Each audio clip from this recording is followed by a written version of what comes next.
Hi class. So for this mini lecture, I wanted to give you a better explanation of what stock issues are. So just a quick review, our mini debate for the course is going to be focused on propositions of policy, which are propositions that offer a solution to a prominent problem in society. So for example, when we think about the problem with people wearing masks in public or the spread of COVID, we are talking about a proposition of policy. So one of the things that I want to talk about is very helpful for your mini debate in the future, which is going to be what do you need to research for when it comes to a proposition of policy? Now, one of the things that you're going to realize as soon as you start doing research on your mini debate is that if you just Google your topic, you're going to get tons and tons of sources, which is great because we live in this modern day and age where Google can give you all the responses to all the answers that you're looking for, right? The problem with that is that you only have a very limited time to put together your mini debate when it comes to delivering it and also when it comes to actually putting it together to submit. So you need to be smart and savvy when it comes to finding sources to back up your argument. So this is when we're going to start talking about the idea of stock issues. Now, the best way to craft a good argument for a proposition of policy or just to research for good topics is using the stock issue approach.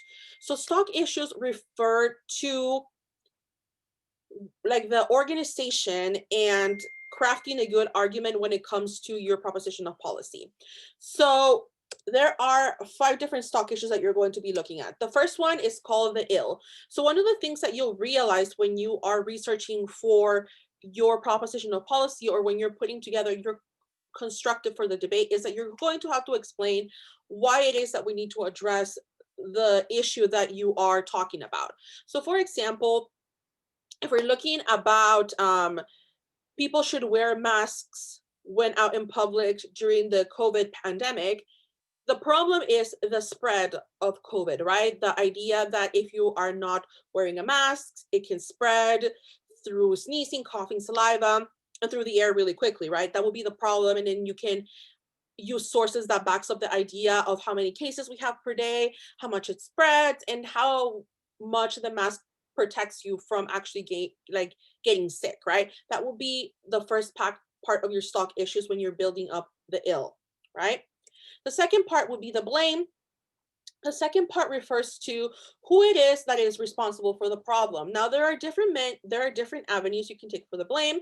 If we are again thinking about people having to wear masks in public to avoid the spread of COVID, there are different people who we can blame for that. We can blame either the media, conspiracy theories, we can blame the government, we for not like making it super strict.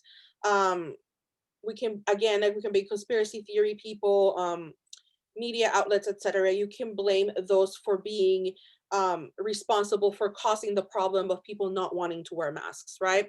A lot of people would also argue that it has to do with entitlement, any of those things. So you can go into any avenue, but you have to make sure that you are singling out a group of people or groups of people saying that they are the ones who are causing the problem to be worse. The third part would be the cure. This is when you are explaining the solution. So if you're thinking that people should wear masks in public, what would the solution look like? Would the police enforce this? Would government officials enforce this? Would you be fined if you don't actually meet this? You would have to explain how you plan to solve the problem, and you would explain why other solutions haven't worked.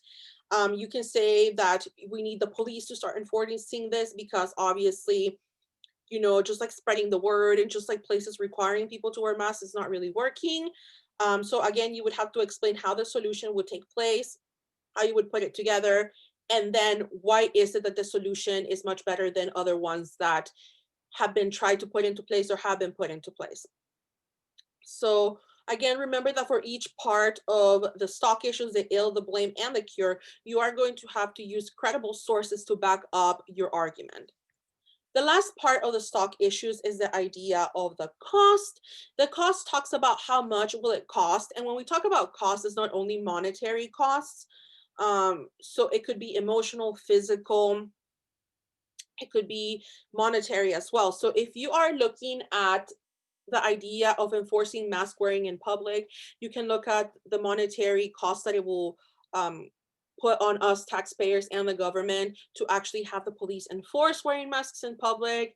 You can talk about the emotional and physical cost that it could have on certain individuals who, are claustrophobic or have issues with wearing a mask.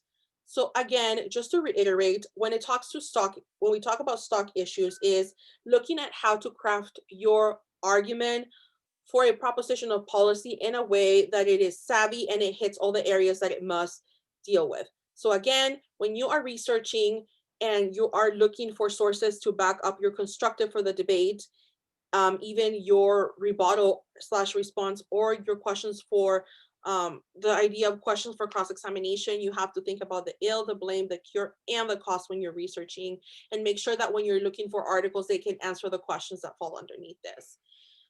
Our little debate assignment will not be coming in until much later in the semester, but I thought that it would be a great idea to get us to understand why this is important. If you have any other questions, do not hesitate to let me know. I am here to answer any questions. I hope you all have a good day.